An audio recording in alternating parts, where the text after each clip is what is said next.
Hello, everybody. Sorry for the delay. I'm not in Penang at the current moment because it's nearing Chinese New Year, and there was an arrangement, right? So I have to come back to my hometown, and it was a bit of traveling. So this one of the beauties of trading is that you don't need to be staying at the same place. So here am I doing my live telecast in the car. So in the future, if I ever do this live telecast in the car, I'm going to call it trading in the car. But don't worry, I'm not trading and driving, and you shouldn't too. Okay.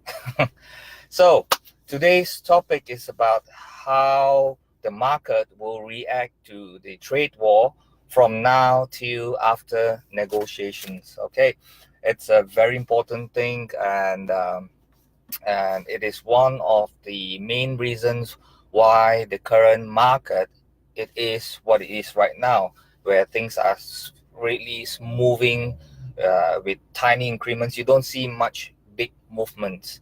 And when I talk about the market here means the currency market, the US stock market, and as well as the other major economies like the European market as well as the Japanese market. Okay, so if you have any questions with regards to my sharing here, please just post your questions um, this chat group here, and my team will alert me. Okay, so the next meeting between the US and the Chinese counterpart will take place from the 30th to the 31st of January 2019. That means today, from right now, at this very moment, uh, things are going to get critical because the Chinese would be having meeting with the US counterpart. So these 2 days, I expect things to see some things. Now, one of the things is that we need to get used to is this. Both the Chinese negotiators as well as the US negotiators, uh, the head of negotiators, they are, would I put it? They don't really put information out to the public much. They rather keep things quiet, so I do not expect them to be like Trump, tweeting the things. If there were any other information, it will be from the press, and I doubt, a lot of information will really leak out as the negotiation goes on for the next 2 days. So yeah, I think everybody has to be patient during this period and wait out the next 48 hours, okay? Now, because of the negotiations, I believe the US stock market. So when I talk about US stock market, I will just talk about the S&P 500, which is the top 500 stocks in the US. I expect the market to be trading sideways pending the outcome of these negotiations. Because as you can see, the last 6 trading days after the high is created here, um, the S&P 500 has been trading sideways. Okay, so I took this snapshot yesterday, where an hour after the market opened. So it closed a bit lower, I think. Okay, so still the same. Nevertheless, this is what I expect the market to go sideways until the meeting is over. Okay, so today's Tuesday, one meeting Wednesday, so by Thursday probably we would have some information. Till then, I expect the market to be ranging, okay, from a high of 2007 to about 2006 within this 100 points. So we'll just have to wait a bit for the S&P 500. Now, an announcement of a final deal is not expected this week. Now, this is largely what the economists think, but be prepared for surprise. You can never know what's going to happen. But I really, really do not expect anything to be announced this week. Maybe just a bit of here and there, just to inform the general public, the general heading, where is it heading towards, is it going downwards or going upwards, but a full announcement of the details I don't think will be by this week.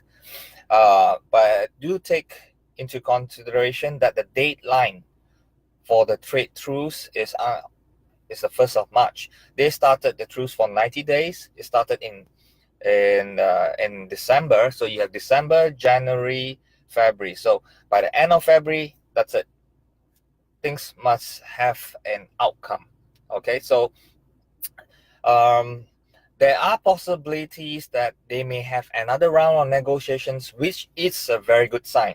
Okay, if there's no more rounds of negotiations, it can be a bit tricky.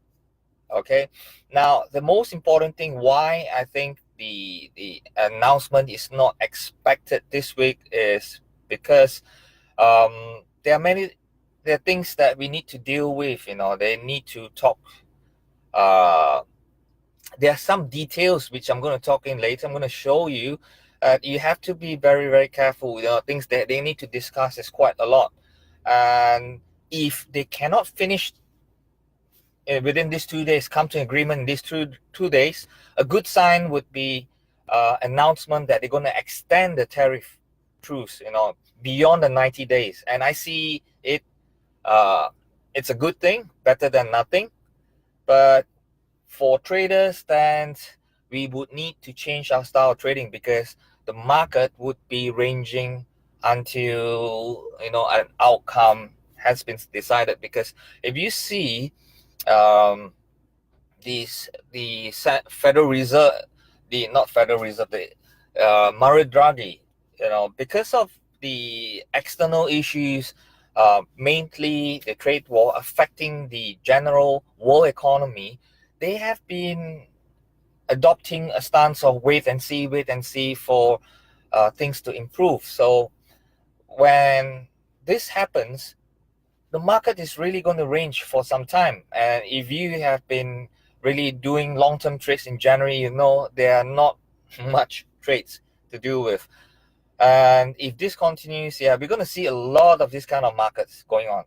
Okay, it will be a long-ranging market, but we just have to wait. Okay, and why wait is because this guy, I don't think he needs any more negotiations. Now he needs to be briefed. The two chief negotiators will go back. The American side will brief Trump, and the Chinese will brief Xi Jinping. And for them, both of them need the stamp of approval, that they agree. These are the terms and conditions. These are the terms and conditions. I agree. Shake hands and get on with life. Now the thing is that it's not easy to satisfy both parties, especially the guy on the left. Okay, because the way he operates. If you need to read his book, The Art of Deal, and then you would understand Trump is a different kind of business person, right? He is known to do things his way without actually discussing with people. And I think it's vital to get some views from your advisors before you do anything. But Trump is just totally different. Now, as long as if either one of them is not happy, especially Trump, what's going to happen next, right? Trump is known for this. I mean, he is the president right now, the US president right now, that expresses his views strongly using Twitter. Now, if he does that, and any hint of dissatisfaction from him, I think things are going to get really, really messy. So, apart from waiting for news from this general, from Bloomberg or CNBC or whatever reporter, a good way to know the progress of the negotiations after the 2 days would be just to monitor Trump's Twitter account. Okay, so if you don't see anything, it's good. If you see something, probably it's gonna get a bit messy. That's him. So you need to really understand, how people operate, and that's how Trump operates as the CEO of United States. Now, a positive outcome which US is looking for basically is the Chinese will agree to buy more American goods. I think this is possible, and it's very possible. The Chinese need to expand anyway, and by doing that, they need to support each other. Okay, and the second outcome is China to promise to stop stealing intellectual property. Now, this part, I feel that it's really a gray area. If you open your learning institutions to the outside world and people come and learn, you know, it's very difficult to say, hey, stop stealing my intellectual property. If not, then just stop. Okay, but I personally think it's more of a political issue because companies, China has really grown in the last 10 years by leaps and bounds, right? And like the current issue of Huawei, the daughter of Huawei's owner is currently detained under house arrest in Canada, and the US is looking to uh, bringing her from Canada to the US. So I think this is more like I don't know. It says uh, it's wrong for Huawei to sell their services illegally to Iran, which is under an embargo, and then there's also um, news of Huawei's hate representative. They're doing money laundering and stuff like that. Now, look at it. Huawei as a company uh, is the leading company in terms of 5G, and now the US has already recognized that they do not have any company that has the know-how to actually be at par with Huawei in terms of the 5G technology. And now they're saying that if they were to use Huawei's products, um, spying can happen. I just think that the US is rather afraid of other people being actually better than them. So you have all these issues now. There's not only that, of course, there's this uh, issue of 1,000 intellects of China actually studying in the US, and they have learned a lot and brought back technology into China. So that's part of intellectual property that US is accused of China stealing. Okay, so to me, to be frank, it's more of a political issue than anything else. So US is demanding China to stop stealing these intellectual properties. And finally, a third outcome that US is looking for is for China to loosen its control on its state-driven economy model. Now, China is what it is today because of a state-driven economic model. And out of these three, to be frank, I think the toughest thing that is to ask China to loosen this grip. Okay, they need to control. They're too big, and I don't think China is going to loosen that much control in the short term. Okay, they're just too big at this current moment. They need to do something. So this is what US is looking for. One and two. One probably will come true. Okay, I believe in that. Two, yeah, let's see. It's because it's a very gray area. I think probably China said, yeah, I'll do this, I'll do this, I'll do this. That's about it. But three, nah, I don't think three is going to go through that easily. So let's see. This is what I hope for. And this next 48 hours, they're going to talk about this three. A negative outcome would be both parties do not release any statement after the 2-day meetings. And that's very, very dangerous. If you see after 48 hours, there's still no statement, be careful. Okay, volatility might set in. So guys, just be careful. It's a very, very bad sign. Okay, so please monitor all the news portals for the next 48 hours. Now, what can Trump do is, if he's not happy, is that he has promised to raise the tariff rate on the $200 billion in Chinese imports to 25% from 10. Okay, this is what he's planned to do, and if he's not satisfied, he may add another 250 billion more Chinese tariffs. So these are the threats that's really threatening the world right now, world economy right now. So we have to be very careful with that. Okay, and if China retaliates, it's going to be worse. It's really, really going to be worse. Trust me.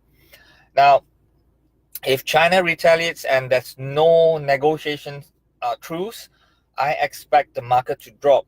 Now, how bad the reaction would be, now if things are really, really bad, then price is definitely going to close below 2,346.58. If I do not see price closing below that, then there is still some how would I say, something to look out for. The market's not really that bad. Okay, so we need to see, because we are not going to get the first-hand information. We are not that fast. Okay, we're not living in a world where we might be asleep by then.